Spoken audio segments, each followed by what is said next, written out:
Namaste. For TV9 News, this is Priyanka Deo. Both Indian women, both in their early 20s.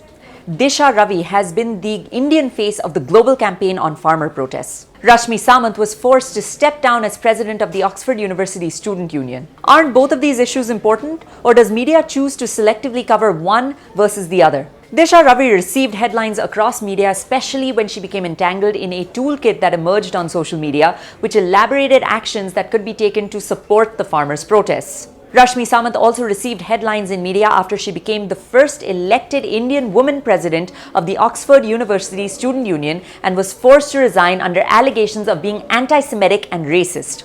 A disclaimer here.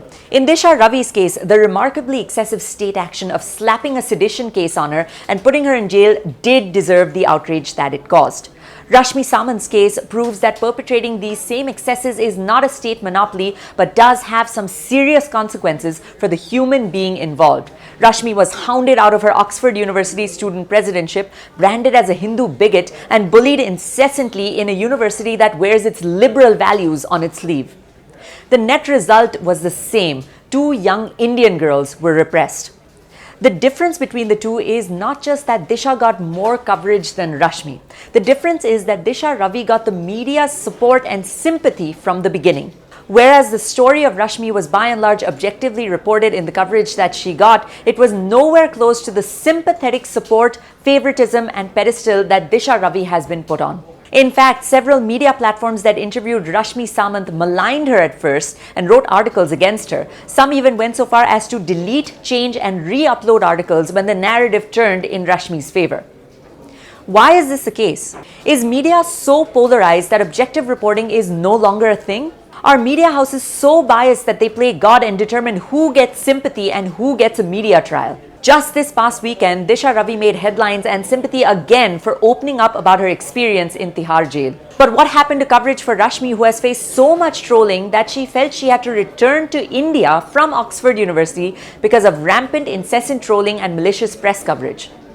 In fact, a maligning and insulting post by one of Rashmi's faculty members is still on Instagram, which shows a picture of her parents with Jai Shri Ram written on it. Is this the way media works now? A person's personal ideology dictates whether they will get media sympathy or media trial? And if someone is lucky like Rashmi, where the narrative does happen to turn in her favor, media will also then turn and report in her favor. On its website, the Oxford University Student Union says, and I quote, "Oxford Student Union believes that the University of Oxford must lead the way in creating an environment where current and future students are governed by fairness, where everyone has an equal opportunity to flourish in their pursuit of education." So what does Jai Shri Ram have to do with the pursuit of education?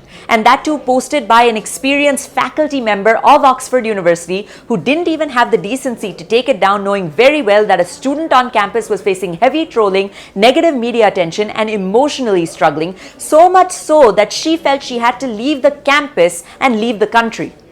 Would this be tolerated if Rashmi was in Disha's place? Disha is not a qualified climate activist nor an expert in any way. She's made headlines for her role in the farmers' protests, which is not an issue of climate activism in any regard. Yet Disha has been featured in Vogue magazine and has been hailed as Bangalore's Greta. Is every issue going to be one side versus the other? Is it now reporting without any consideration to what the human being will be subject to undergo? What does media gain from doing all of this? All I can say is, if this is media state and the state of entities that fund and control media, then media most definitely should not be considered a pillar of democracy in India. For TV9 News, this is Priyanka Deo signing off. Namaste.